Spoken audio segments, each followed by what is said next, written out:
kapaglaom, maayong buntag kaninyong tanan. Ang atong hilisgutan karong Nobyembre 2, giuluhan og ang mga hawak mabinaksan sa kamatuoran. Ang atong teksto makita sa Efeso 6:13-14. Tungod niini, dad-an ninyo ang tibuok hinagiban sa Dios aron makasukol kamo inig-abot na sa adlaw sa kalisdanan ug makapugong kamo sa inyong mga buruganan tapos sa inyong tanang pakigbisog. Busa ug ngigayod ninyo ang inyong ginabarugan sa mabinaksan ang inyong mga hawak sa kamatuoran ug sa masuluban kamo sa kutamaya nga mao ang pagkamatarong. Kapaglaom, sa dihang kita magalakaw diha sa kamatuoran nga nagadan-ag diha kanato, nagatuman sa kamatuoran diha sa atong pagsabot nga kita makadawat sa mas dako nga kahayag. Dili kita mahimong murason nga atong dawaton lamang ang kamatuoran nga gibatunan sa atong mga amahan gatusan ka mga tuig ang nakalabay.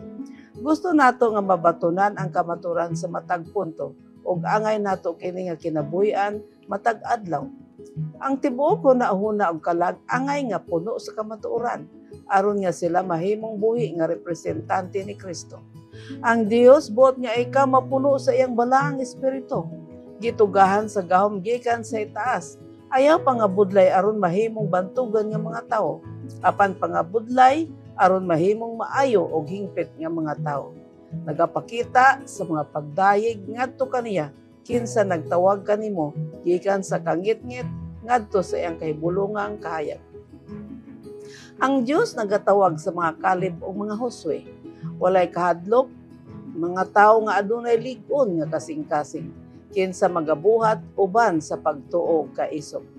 Kapaglaom, kung ang kamatuoran sa Dios dili lig-on nga nakagamot diha sa kasing-kasing, dili ikaw makahimo sa pagbarug sa pagsulay sa tentasyon.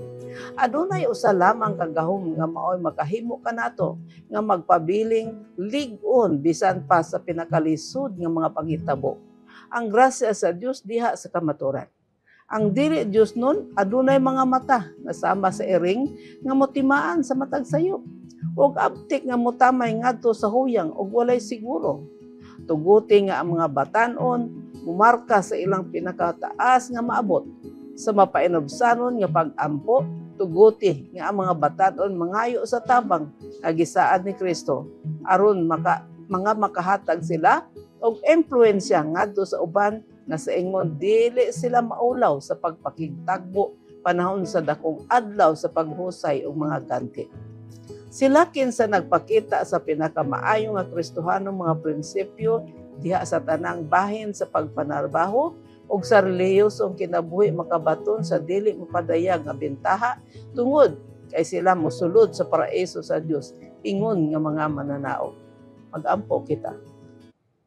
Dios ug may gugmaon namong Amahan sa langit, tabangi kami sa among paningkamot nga mahimong lig-on ug nakagamot sa kamatuoran ug mahitungod kanimo aron nga kami makabarog sa mga tentasyon nga moabot sa among kinabuhi. Sa ngalan ni Jesus. Amen.